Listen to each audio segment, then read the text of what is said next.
And we're back for the second round today.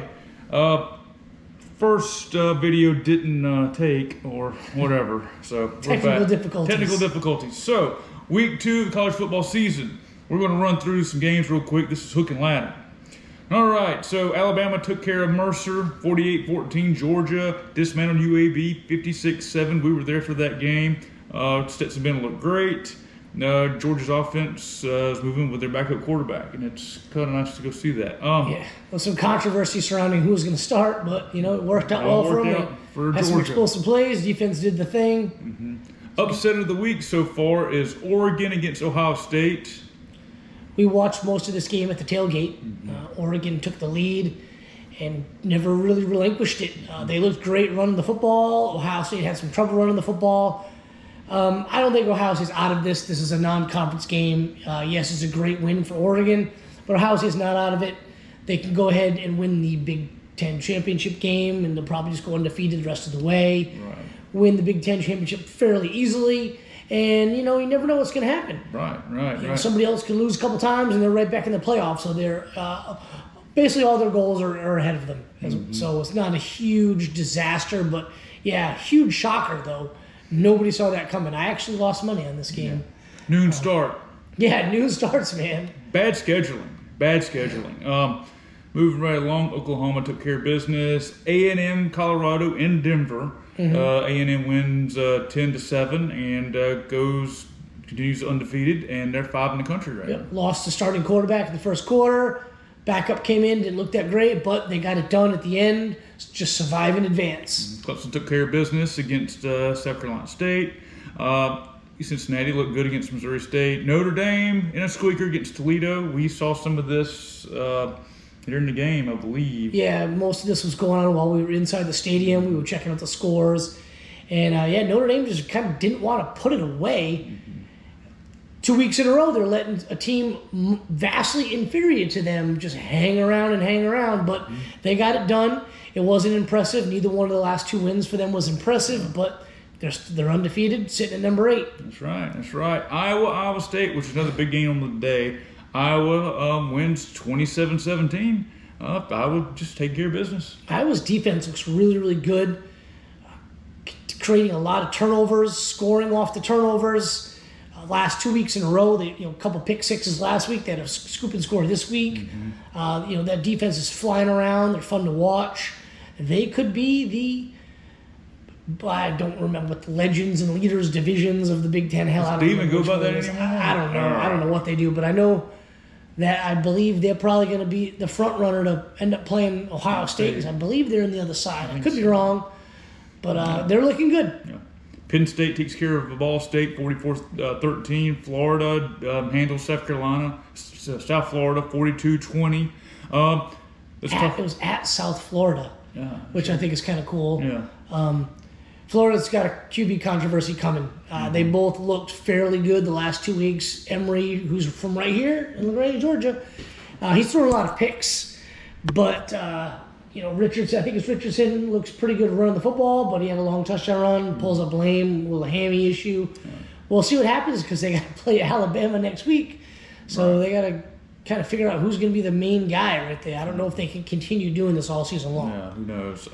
Stanford upends USC 42-28. USC didn't look good. USC, man, the last 3 or 4 years, they'll look good, then they'll have one of these games. They're just always going to be disappointing. Stanford looked like hot garbage last week, and they come out yesterday and they look like world beaters against USC. So I don't know what's going on. All I know is right now UCLA and Oregon look like the cream of the crop in the Pac-12 with BYU looking decent and Arizona State looking all right. So that could be a fun conference to watch and follow along. It's going to be what they used to say about the Wheel of Destiny. Was that the Big 12 on ESPN? They would have the Big 12 Wheel of Destiny. Yeah, that could be a Wheel of Destiny Pac-12 this season. Well, there's some exciting things happening. Yeah. Texas loses to Arkansas, and Texas isn't back. So Arkansas defeats Texas 40-21. I watched a good bit of this game when we got back home. Never realized what kind of rivalry this game was until, they kept talking about it. But, man, Arkansas fans were fired up in that stadium. Arkansas looked good. They got a stable of running backs. Defense looks pretty good. Sam Pittman, you just can't not root for that guy. He's such a likable dude. Looking forward to seeing how they do rest of the way. They might upset somebody. Who knows? I don't think they're going to take down, like Alabama, obviously, but they might knock off Ole Miss or Auburn or A&M, one of those teams that is poised to be pretty good this year and ruin their whole season. And speaking of Ole Miss, they won 54-17 against Austin Peay. And they're going up the rankings. Yeah, and their defense is looking a hell of a lot better than it was last year. Right. Another big game. BYU defeats Utah. Utah was ranked. I suspect BYU is going to be ranked here pretty soon. Probably. They had 26-17. Another game I watched last night. Again, didn't realize the hatred these two fan bases have for each other until they did a nice little snippet on ESPN about the two teams and how much they hate each other. It was a fun game. Charlie Brewer on his third team, starting quarterback for Utah. They looked okay at times, but couldn't finish. Had some turnovers. BYU looked pretty good. So, going forward, both of those teams, they're not out of it. No. But, they could upset somebody. But this is one of those early season matchups you like seeing. So it's a fun game to watch. Yeah.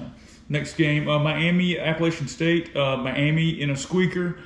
Did you see the video of the cat dangling from the upper I did, man. I felt bad for that poor cat. It did, and then they held it up. Like Simba. Like, it was like a trophy. I was like, God dang, that cat's probably scared shitless. I'm glad it's okay, though. Yeah. But this game, I watched the drive that Miami went down to kick the go-ahead field goal, and then I watched the subsequent drive. Chase Bryce, former 5-star quarterback, also on his third team, throwing the football well. That last drive, it was second down, threw about a 20-yard pass, hit the wide receiver right in the hands, he dropped it. Third down, threw about a 16-yard pass, hit the wide receiver in the chest, and he dropped it. So then it's fourth down, they didn't make the conversion, and I kept thinking if they can catch the football, they're just going to win on a game-winning field goal. Didn't happen. I kind of felt bad for the coach and then the quarterbacks because the dudes couldn't catch the football. Right. Arizona took care of UNLV 37-10. You said Arizona State looked pretty good. They looked pretty good. Yeah, and North Carolina took care of Georgia State, and Auburn 62-0 against Alabama State. They can move the ball. They've been averaging 61 points a game this season. 2 games in. Granted, let's not get excited because see who they've played, but Bobo's got them looking pretty good offensively. When you score that many points a game, the backups are obviously doing their work, and that's basically what happened yesterday as well. They got another kick six. I swear to God, only Auburn can get as lucky to get kick six. I remember having that discussion with you yesterday. Yeah, but I mean, they look pretty good. I knew Bobo. I mean, the head coach, the coaching hire, I'm still not sure how that's going to go. But hiring Bobo as an offensive coordinator, I knew he was going to do something, get Bo Nix to play a little bit better, get that offense to play a little bit better. They haven't played anybody, so like I said, let's not get too excited about them. But I mean, Auburn fans are excited. I'm trying to pump the brakes a little bit, but there is some excitement around the team. I think they're looking a hell of a lot better than everybody thought they were going to look. Florida State loses again to Jacksonville State. Can't do that. I don't know how you let that happen. It was fourth and a shit ton, and you let the guy get behind you. And then after he catches the football, you had a chance with 2 guys to tackle him inside the 10 and end the game. Nope, they couldn't make the tackle. Got her. Changes direction, goes in for the touchdown. I'm just shaking my head at Florida State and kind of laughing at the same time. But I feel bad for their fans. Yeah. Tennessee loses Pitt. You can't allow that to happen. You can't bring a team in. Tennessee's quarterback was getting booed by his own fans. They blocked a punt and scored. Blocked the punt, got it on a 2-yard line. They punched it in from the 2 to go ahead.